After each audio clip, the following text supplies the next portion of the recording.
Hello, good afternoon, good day everyone. My name is Muneer Hinay. I'm the co-founder of Kids Who Farm. And today I'm going to share a little bit of what we do in Kids Who Farm and where we're coming from in our advocacy to help build sustainable food system.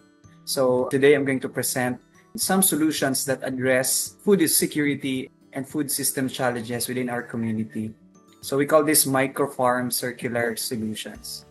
Before moving forward, I would like to share that there are a number of issues that we want to tackle in our advocacy work in Kids Who Farm. And one of the biggest issues of the day is really our food system.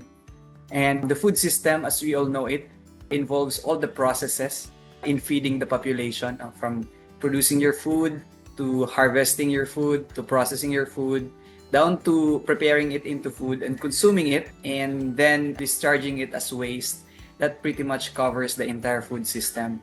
However, our food system is also the single biggest threat to our people and our planet. A lot of the food that we consume, all the processes in the food system, including the waste that we generate, contributes part and parcel to the degradation of the planet.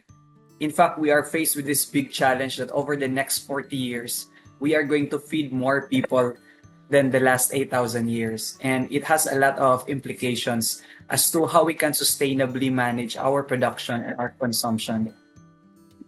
We are just barely 24 years, 224 days, and 5 hours before the planet Earth will become 9.8 billion people by year 2050. And by then, the scientists have said that by that year, we are 9.8 billion people and we are going to require or need 3 planets worth of resources to sustain our way of living. Meaning to say, 3 planets worth of food, water, energy, and everything else. No? However, the reality is that we don't have a second planet, and worse, we don't have a third planet. So by year 2050, the 9.8 billion people living on planet Earth are going to share a limited resource of a one planet. So this is something that we are aware of and we should be aware of, because if we don't do something about the problem, our food future will be imperiled and we are going to run out of food in a way unless we transform our food system. It's not only food that we are actually running out of. We are also exploiting our planet's ecosystems beyond its limits and capacity. And we are producing more waste, more than the planet can actually absorb. So this speaks about how we can manage sustainable consumption and production in the context of our communities, in the context of our localities. Most of our cities are fast becoming urbanized. No? Urbanization, impacts of climate change have really impacted the way we access food. And the reality is that we are not really close to our food. A lot of the food that we consume are not really within our areas. And a lot of it are imported. No? And that speaks also of how the global food system are trying to supply most of the food required by the people. So we have seen it happen during the pandemic that if we are not food secure, we're not self-sufficient, we are going to have a challenge in terms of accessing healthy food for our people, our communities, and so on. So the question that we should be asking ourselves is that, are we really close to our food? So that's why more than ever, we need to change our food system. It's a tall order. It's a big challenge. But let us first try to figure out how to grow more food while wasting less resources and reducing our impact on the planet. And we believe that we can actually do this. No? Collective action is really needed to address the problem. And you and I have a role to play in changing or transforming our food system into a sustainable and equitable food system to make sure that our food future is protected. When I say sustainable food systems, I'm also looking into or referring to how we can localize our food system, how we can make food closer to us, closer to our communities, and make all the aspects or make all the components of the food system very accessible to all of us. Local food system essentially integrates everything locally, meaning to say our food production, our processing of our food products, our selling, trading of food products, including consumption and the management of waste, are being done collectively within our cities, within our localities. And part of it is really about making sure that each and every household or community have their own community gardens or micro-farm. We call it micro-farm at the same time. And we patronize the produce of our farmers. We buy from them. We sell their products. We consume healthy food as well. And at the same time, we manage our waste, our food waste in particular, so that we can recover it, recycle it in a more circular manner. We believe that growing our food is indeed a political act. Voting our leaders is a political act, but growing our food is important now as something that can empower us. No? It challenges the power structures within the food system and creates alternative food models wherein we can control our food, we can control our diet, and at the same time, we can make everyone participate in the food system. It empowers individuals and communities as well to take control of their food choices. We have seen it happening na a lot of our food is really from the outside and a lot of us don't really control our food. So, we believe also that we should be food citizens in a way. So, the work of Kids of Farm, our advocacy is really about building more empathy towards food, and we call it food citizenship. So, we are not just here to be consumers, but we are also a proactive part of the food system. Meaning to say, you and I, we take that proactive role in shaping the kind of food future that we want for our communities. Starting off with teaching our children, our young ones, the better appreciation of the value of food, not wasting food, the science of growing food, and everything that are essential in ensuring that young kids and the youth appreciate food and agriculture. Because we're not passive consumers, we want to take that proactive role, and hopefully by working together, we can help shape our food system into a sustainable and equitable food system. So in the case of our work in Kids So Far, we work with communities to help be empowered and address all of these challenges, one garden or one micro farm at a time. This is the story of Kids So Farm. Actually, the Kids So Farm started with the idea of this little kid. Please watch the video.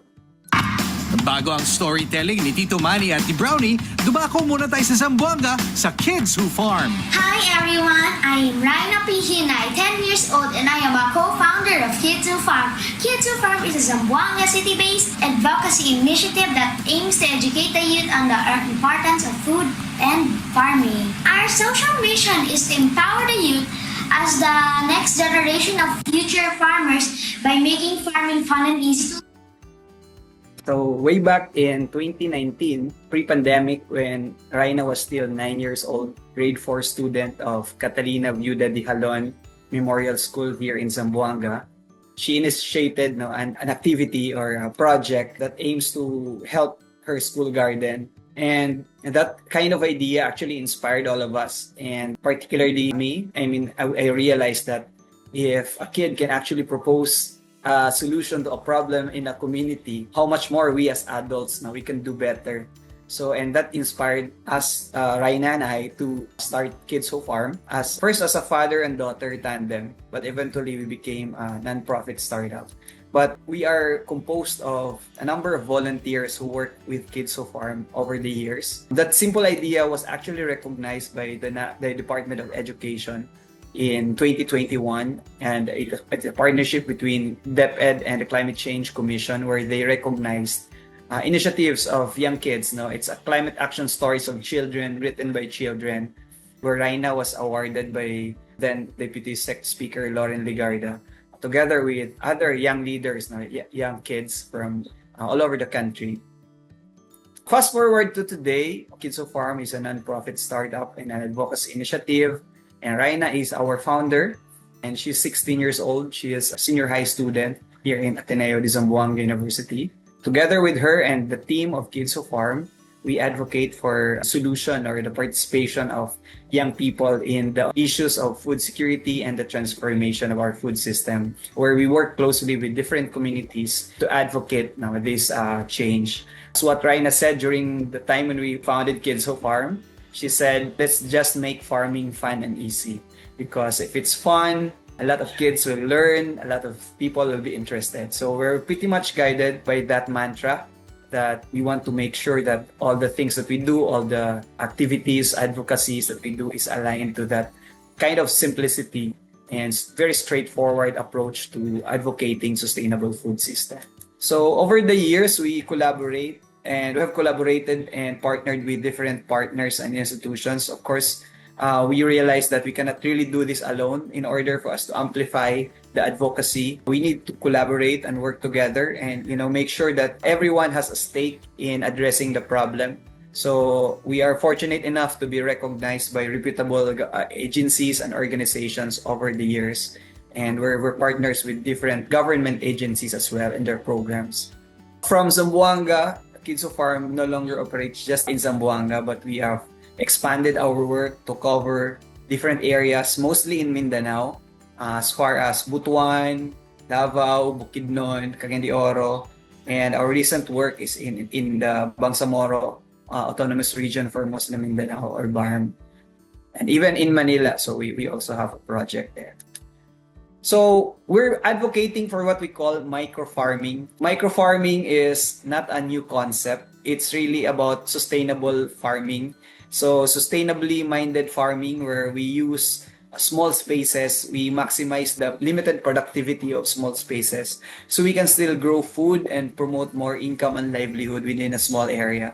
So what you're seeing right now is an example of a micro-farm we established in the middle of the city here in Zamboanga, where we partnered with businessmen to convert a space. Now it's actually a very urban space into a thriving micro-farm as a model for collaboration, at the same time a model to showcase that micro-farming can be done even if you don't have a space, even if the area is paved with cement and so on. So over the years, we were able to collaborate with different partners, and also train a lot of people and individuals and communities on our micro-farming technologies. We were able to establish also micro-farms in partnership with different organizations, barangays, institutions, and establish savings clubs as well. And one of the innovations that I'm going to discuss later is about the Gardenators, which is an innovative solution to addressing growing your food and food waste management. So over the years, we're able to deploy Gardenators. In fact, it's way beyond 300 already. Yeah.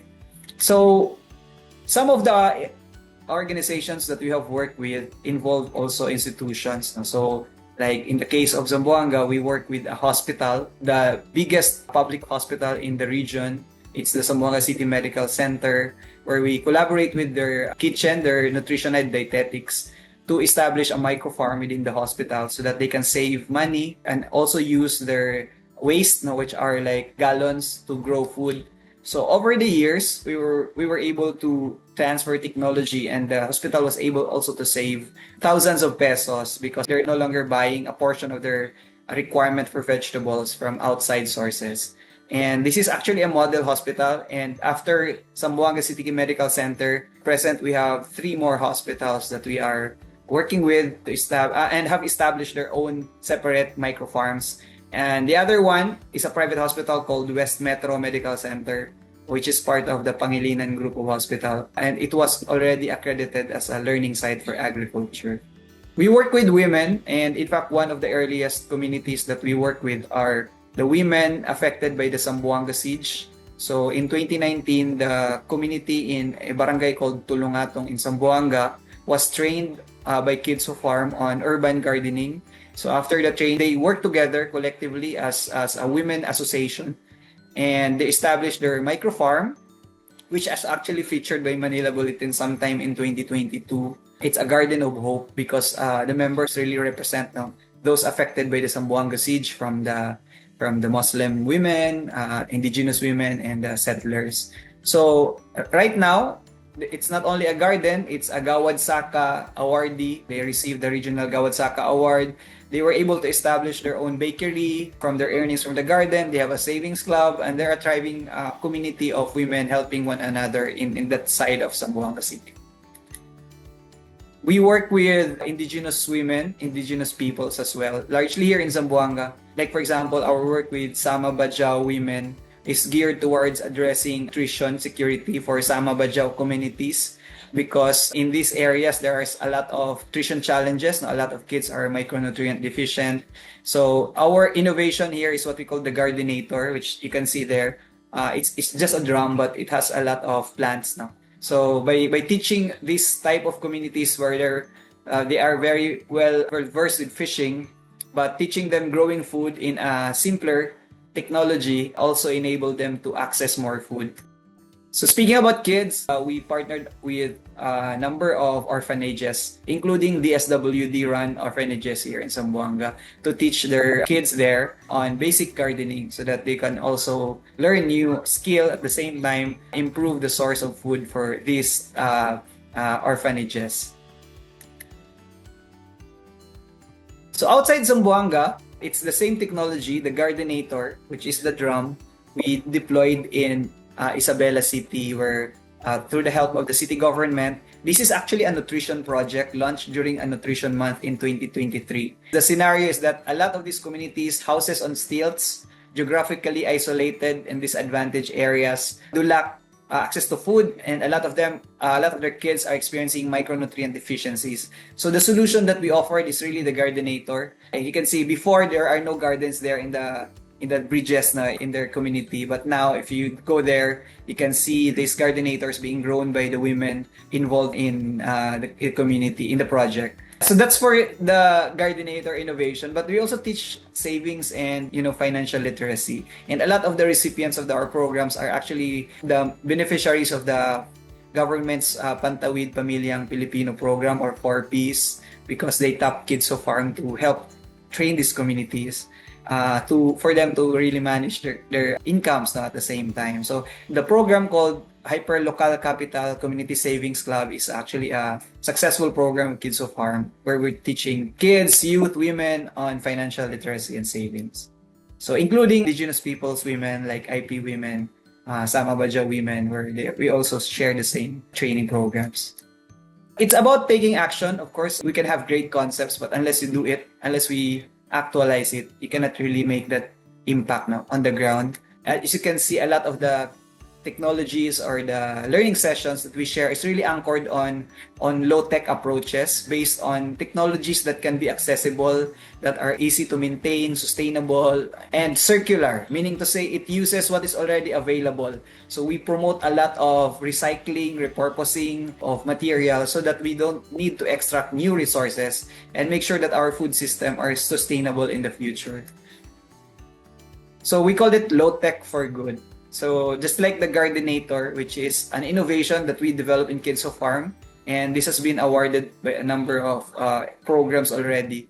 But it's very simple. This is not rocket science. It's made of repurposed drum from bakeries, and it has a composter in the middle where you can compost your waste. It is a low-tech, low-cost, compact farming innovation that allowed us to, promote more composting of food waste, so that the households will no longer dispose their food waste in designated collection points. Instead, they put it in the middle of this Gardenator. It will be converted into fertilizer through natural decomposition process, and in turn become easy to access nutrients for the plants. So it's an innovation that we have shared to a number of communities, and in fact our goal is to deploy a lot of this and teach a lot of communities so that they can build their own Gardenators.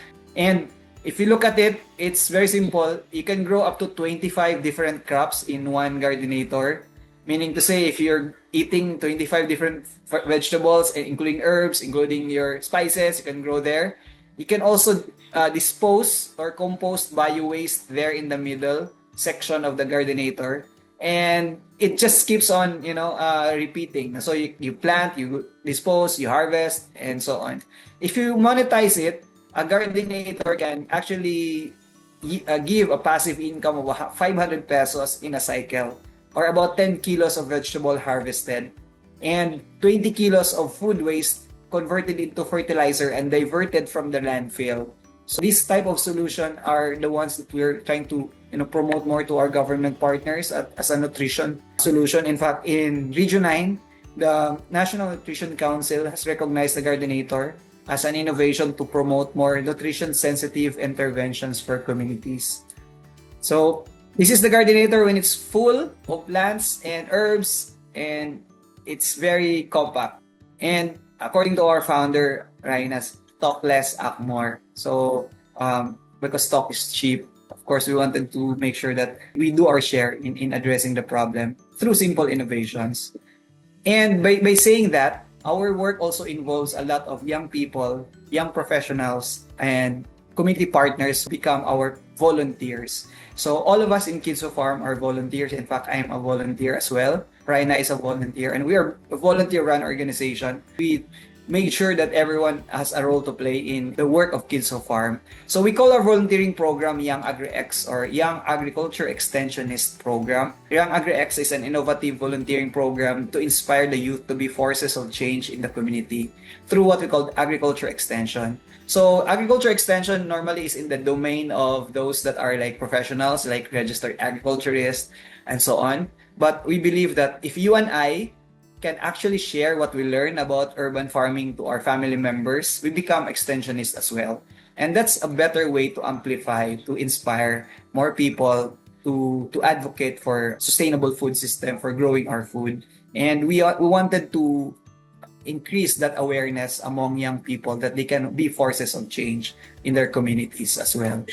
So our Young Agri-X program is scattered all over the Philippines, and we have key persons through our volunteer network, key coordinators are doing facilitating all of this. So at the end of the day, all of this in a nutshell, I can really summarize as trying to help to advocate for food citizenship. We want to increase awareness about the value of food, but also we want to make kids, young people, even as adults, empathize and create more empathy towards food and understand that we have a responsibility in our food choices and its impact on the people, the planet, and the economy. I guess this is the last slide. So yeah, thank you.